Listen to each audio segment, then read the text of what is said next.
Et dans les prisons, en 2021, il y avait 644 mineurs écroués en France. Oui. C'est d'ailleurs un chiffre plutôt stable depuis 2017. Ça ne bouge pas.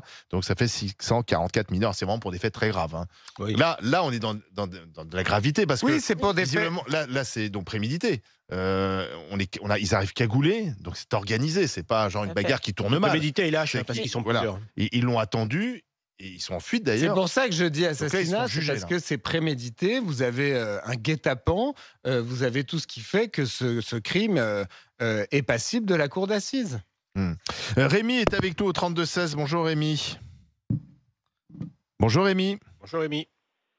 Bon. Alors Rémi était là. Rémi dans la Drôme. Ah. Allô, Rémi. oui, bonjour. Oui, Bonjour, tout à Rémi, fait, bonjour. je suis là. Vous êtes en direct sur RMC dans les Grandes Gueules. Bienvenue. Merci, je vous entendais pas jusqu'à présent, j'ai été un peu surpris, il n'y a pas de souci. Vraiment, on est comme ça, nous on aime bien surprendre. Oui. Alors, Ouais, je vois ça. non, sérieusement, on essaie de comprendre pourquoi cette ultra-violence, pourquoi certains des ados là sont capables de tout pour régler des comptes et pour plusieurs raisons. Samara, c'était pour des raisons vestimentaires et même religieuses. Là, on ne sait pas encore pourquoi cet ado a été tabassé et c'est des tabassages qui peuvent très mal se terminer. À qui la faute ? Oh, bah la faute, premièrement, aux parents. L'éducation, je pense, si on est élevé dans un foyer aimant et à peu près équilibré, on n'a pas forcément ce genre de réaction. Et de deux, à l'État qui, depuis quelques années, a délaissé nos professeurs qui n'ont plus aucune autorité sur les élèves. Nous sommes dans la société de l'enfant roi, qui a tous les pouvoirs. Et en plus, quand bien même, quand il y a des passages à l'acte, derrière, la loi ne fait pas son travail.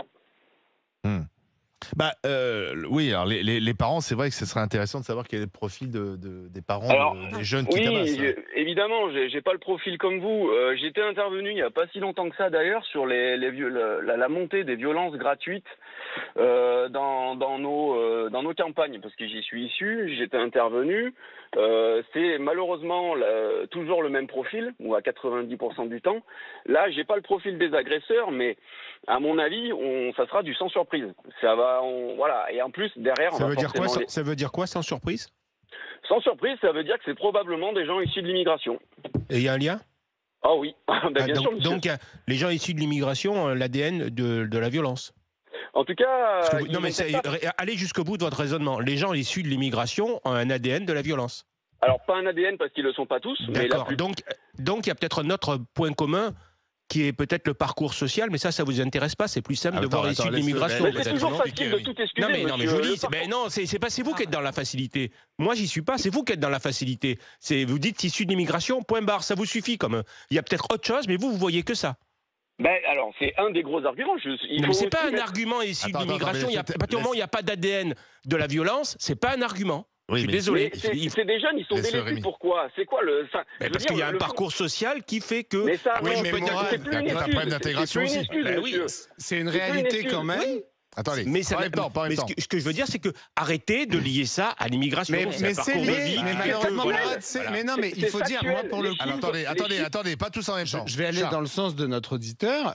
C'est une réalité qu'il y a un lien avec l'immigration. Pourquoi ?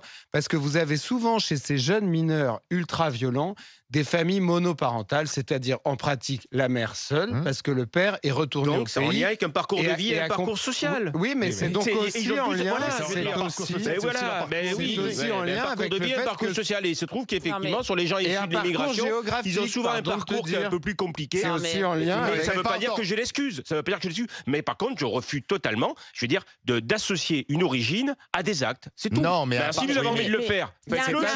Non, mais ce que tu comprends pas, c'est que ce qui est dit, c'est que effectivement, il y a dans leur parcours, il y a le parcours de l'immigration aussi. Il y a peut-être un défaut d'intégration. Il y a peut-être aussi de certains de ces jeunes qui, pourtant, la plupart sont nés en France, le sentiment de ne pas appartenir à la République, aux lois de la République. Donc c'est lié aussi. C'est pas parce que c'est pas dans leur ADN, mais c'est lié à leur parcours. Quand tu regardes le profil, c'est quand même en général toujours un peu le même profil. Ouais, mais c'est une analyse un peu, je dirais, facile.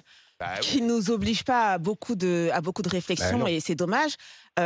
oui, dans ces quartiers, il y a une grosse partie de la population qui est issue de l'immigration, qui descend de l'immigration. Mais aussi, on peut aussi se demander pourquoi toute cette partie de la population se retrouve entre elles parquées dans des quartiers. Ah, ça, d'accord. On peut s'interroger sur. Donc ça veut dire que on peut s'interroger sur la politique. Non.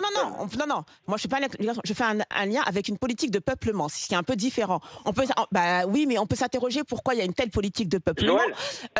Oui, pardon. Excusez-moi, j'aimerais juste rebondir.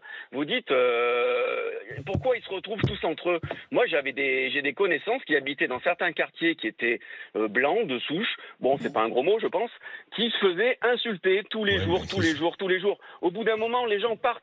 Et après, bien sûr, ils s'étonnent qu'ils se retrouvent. C'est aussi parce que sous les années Pompidou, il y a des architectes qui ont eu le génie de construire des logements. Mais il n'y a pas que les blancs. Vous savez, il n'y a pas que les blancs. Il n'y a pas que les blancs qui partent. Il y a aussi des noirs et des arabes qui partent. D'accord. Non, mais parce que vous avez l'impression de penser que les blancs s'échappent de l'immigration, de ces jeunes immigrés. Non, il y a des blancs, il y a des arabes et des noirs qui s'échappent de la misère. Je vais vous le dire. On s'échappe. Et de la violence aussi. C'est pas la misère dans les quartiers. Il faut arrêter un peu le cirque. Franchement, non, je suis désolé. Il y a un moment donné. C'est quoi? Je pense qu'elle parlait de misère intellectuelle, de misère sociale, pas de.